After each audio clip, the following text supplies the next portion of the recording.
Bonjour les amis, bonjour à tous et je te salue Thierry.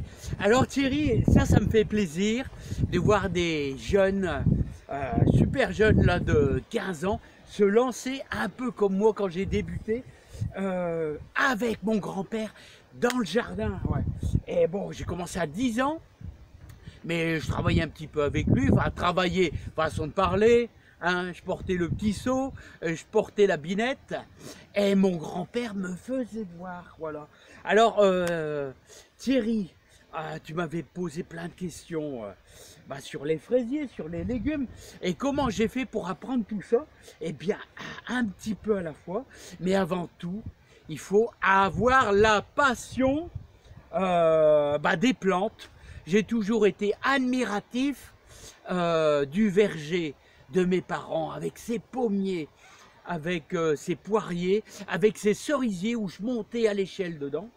Et ça, c'est vraiment formidable. Mais ça, je ne sais pas.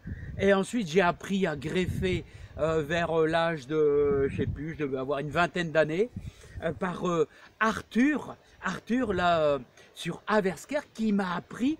C'était un monsieur, à l'époque, qui avait pas loin de 80 ans. Et maintenant qu'il y en a quasiment 92. Et d'ailleurs, Arthur, j'ai été le voir il y a quelques jours. Et c'est lui qui m'a appris à greffer les arbres fruitiers. Voilà. Donc, écoute Thierry, ici, tu vois qu'un peu à la fois, mais on y arrive, on arrive à faire du jardin, on arrive à s'en sortir. On a les aléas climatiques, ça c'est certain. Mais un peu à la fois, on a de la réussite parce qu'on apprend à connaître sa terre. Ouais. C'est la première chose quand on arrive ici. On se demande comment ça va aller. Et chaque année, je me pose des questions. Est-ce que je vais réussir? Est-ce que je ne vais pas réussir? Voilà, mes tomates, elles montent un petit peu hautes. Bon, mais tout compte fait, on arrive quand même à avoir un petit peu de réussite. Voilà, en tout cas, Thierry, moi j'essaye de te donner, j'essaye de donner à tout le monde le maximum de conseils et essayer de faire un petit peu du bien autour de soi. Là, et comme je vous disais, dimanche j'étais en vélo, voilà, je passe dans une petite route là, avec une petite maison genre plein milieu de la route, hop, je l'ai pris, je l'ai mis sur le côté, et ça c'est fantastique. Si chacun fait un petit geste comme ça, c'est dans la vie, c'est super bien. Alors, Thierry, écoute, moi, un petit peu à la fois, on avance, ça progresse, hein, le jardin. Et moi, je t'invite à suivre un petit peu mes conseils. Bon, attention, hein, moi, je suis un petit amateur. Hein, moi, je m'estime pas du tout gros jardinier. Hein. Je suis un jardinier qui essaye de faire un petit... Bon, c'est un grand jardin, c'est vrai. C'est un grand jardin, mais avec, disons, un niveau moyen. Hein, un niveau moyen. Parce que, bon, les amis, moi, je vois des fois des jardins vraiment magnifiques, plus beaux que les miens, hein, plus beaux que les miens. Hein. Alors, vous savez, c'est pas facile. Alors, Thierry, moi, je t'invite à continuer. Hein, et sache que... il y a plein de choses à faire dans le jardin et on arrive dans l'époque.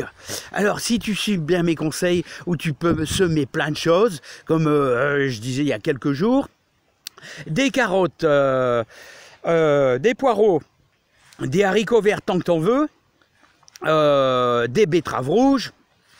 Tu peux même encore semer des oignons dans Posta, des oignons de Florence. Prairie fleurie, c'est peut-être un petit peu tard parce que bon, on va presque attaquer la floraison. Tu peux encore mettre quelques petits oignons là comme ici. Tu peux te faire, regarde, un beau grillage pour mettre des haricots à rame et faire des belles salades. Ah ouais, je vais encore faire de la roquette. Je vais encore faire de la roquette. Voilà. Et semer des carottes comme ici. Bon voilà, et semer du persil. Ça, il n'y a pas de problème. Et tu peux même aller te permettre, si tu veux, et là je te dis au revoir, d'aller planter encore quelques lignes de pommes de terre en laissant un bon 75 entre chaque ligne. Voilà, et là il y a un petit peu de choux aussi. Voilà, et mettre des choux. Voilà. Voilà les lignes de pommes de terre. Allez Thierry, je t'envoie plein de courage, plein de bonheur. Et n'oublie pas, démarre petit ton jardin, comme ça tu seras... Parce qu'il faut être dedans tous les jours pour pas être trop écœuré. Parce que des grandes surfaces, crois-moi, il y a beaucoup de boulot. Hein. C'est au minimum 2 heures par jour pour moi. Et le week-end, je passe quasiment une journée entière. Alors démarre petit et tu vas y arriver. Et ça sera magnifique. Et tu peux faire aussi, bien sûr, un petit peu de mange-tout. Et des tomates, et des tomates, et des tomates. Allez, à bientôt les amis. Bye bye.